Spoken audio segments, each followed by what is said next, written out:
Hola chicos, ¿cómo están? Mi nombre es Carlos, soy economista y voy a explicarles brevemente por qué México es un país tercermundista. Hay muchos discursos, postulados que tratan de explicar por qué México está como está en la situación actual de subdesarrollo y tercermundismo. Algunos son políticos, otros son sociales, pero la realidad es que el tema yace en un tema o en un aspecto meramente económico. Y si vamos de una manera más profunda, pues en un tema industrial. México nunca experimentó una revolución industrial. Nosotros podemos verlo en países como Inglaterra, como Alemania, Bélgica, Estados Unidos, Japón, experimentaron este tema de la revolución industrial o el capitalismo tardío, como otros autores señalan. Reunieron no solamente gente o personas que tenían ya un desarrollo tecnológico en temas de inventos, de invenciones, de avances, sino que también se reunieron empresarios que tenían el dinero y que estaban dispuestos a aportar. Algunos les llaman empresarios schumpeterianos, que son fuertes, audaces y valientes. Fuertes porque pues tenían la capacidad financiera para hacer lo que nadie más había hecho. Audaces porque se atrevían a hacer algo que nadie más había experimentado hasta ese momento. Y valientes porque arriesgaban. Se arriesgaban a perder su capital, a perder su inversión. Estos empresarios schumpeterianos, junto con los avances que se habían creado en ese momento de ciertos inventores, personas que se habían dedicado a la ciencia, a una incipiente tecnología, hicieron que se gestara una revolución industrial. Y la revolución industrial lo que hizo fue que los factores de la producción, los procesos productivos, las fuerzas productivas, desencadenaran otra serie de procesos y mecanismos que generaron este círculo virtuoso, el cual tuvo como consecuencia, bueno, pues mayor crecimiento industrial, una mayor inversión en la tecnología y a su vez generó pues, avances en la generación de alimentos, trajo temas de crecimiento cultural, académico, etcétera, etcétera. México no experimentó esto. México, como bien sabemos, pues fue una colonia. Como colonia, su modelo de crecimiento estuvo basado en un tema de extracción de minerales, de producción de alimentos para la metrópoli o para el consumo de la colonia. No fue sino hasta 1934 cuando se empezaron a realizar algunas acciones para que México pudiera comenzar a tener un proceso de industrialización. Incipiente, a lo mejor con ciertas carencias, se aprovechó un momento coyuntural que era pues, que Estados Unidos estaba totalmente metido en la Segunda Guerra Mundial y México comenzó a echar a andar este proceso industrial. Se aplicaron medidas económicas, comerciales, fiscales y entramos a un proceso llamado el modelo de sustitución de importaciones, el cual se componía de tres fases: la sustitución simple, la sustitución intermedia y la sustitución avanzada. Sustitución simple, la generación, la creación de algunas pequeñas manufacturas, algunos pequeños electrodomésticos, algunas planchas, así ese tipo de cosas. Luego pasamos a la sustitución de bienes intermedios, que eran manufacturas con un mayor grado de complejidad o tecnológico, refrigeradores, la creación o la manufacturación de ciertas máquinas, ciertos autos, y ahí fue donde se quedó México.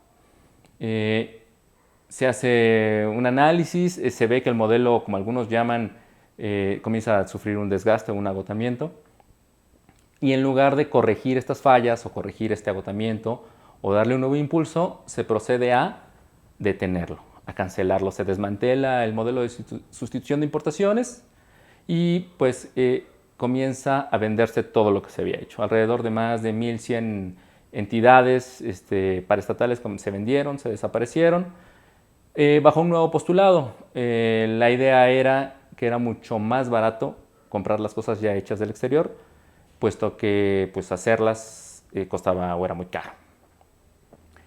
En este sentido, pues se dio, como denominan algunos autores, René Villarreal, Fernando Frank Silver, un proceso de desindustrialización de la economía mexicana.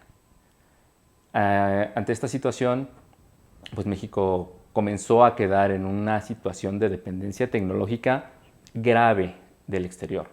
La poca industria que quedó, pues quedó bajo un esquema de supeditación de las grandes industrias o tecnologías extranjeras, trabajando bajo esquemas de maquila, bajo esquemas de subcontratación o licenciatarios, en donde a la industria mexicana se le decía qué era lo que tenía que hacer y ya, eso era todo.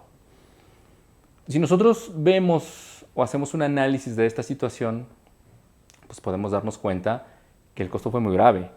Si en la década de los 90, cuando se comenzó este proceso de desindustrialización, México tenía un atraso de 50 años, o se calculaba que México tendría un atraso de 50 años, pues hoy en día, 20 o 30 años después, podemos calcular que el atraso, pues pongámoslo fácil, son de 60 años, ¿no? Y lo grave de esto es que no hay la generación de un conocimiento, no hay una inversión en tecnología, ¿sí?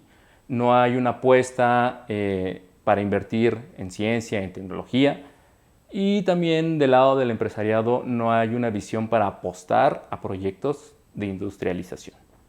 En este sentido, pues lo que hicieron las naciones avanzadas fue apostar pues, a temas de investigación, de desarrollo, de tecnología, en el aspecto aeroespacial, en el aspecto militar, y bueno, pues México no lo hizo. México optó pues, por otra vertiente de crecimiento, de desarrollo, y bueno, pues ahora la brecha tecnológica que hay es mucho más grande, y no solamente eso, tenemos una situación ya de dependencia tecnológica del exterior, lo cual es peor, ¿sí? Entonces, no se trata de un tema de un partido político, de un partido de si es verde, si es azul, si es amarillo, si es rojo. Es un tema de un proyecto y de un tema más profundo y grave, que nosotros no tenemos la generación de lo que le denominan el know-how. 5 o 6 naciones son las generadoras de este conocimiento. Podemos verlo en la generación de autos, en la generación de celulares, en la generación de máquinas herramienta. Japón, China, Estados Unidos, Alemania, Francia, Rusia un poquito más atrás. Pero de ahí en fuera, estas naciones son las que controlan pues, todo el tema del conocimiento. Difícilmente van a soltarlo o lo van a dejar ir. No hay una empresa mexicana que genere tecnología mexicana y entiéndase por esto pues, procesos productivos generados por mexicanos con tecnología mexicana para producir productos mexicanos. No es lo mismo hablar de un Nissan de México, que es una empresa japonesa cuya subsidiaria está en México, hablar de una empresa mexicana que esté haciendo autos mexicanos y que los esté vendiendo en los mercados internacionales. Este mismo esquema lo hizo China. China, si ustedes recuerdan, hace 25 o 30 años hacía productos que eran de ínfima calidad, que se rompían a la primera, que no funcionaban. Pues resultaba ser que China estaba trazando todo este modelo de aprendizaje tecnológico, de desarrollo de conocimiento. Hoy en día, los mejores productos son chinos. El mejor celular o uno de los mejores celulares, pues es chino. Entonces, si nosotros revisamos a profundidad este tema, si nosotros vemos la gravedad del asunto, bueno, pues podemos darnos cuenta en dónde estamos parados, en dónde estamos sumidos. Hay quien protesta hoy en día y dice, pues es que no hay vacunas. Pues claro que no va a haber vacunas.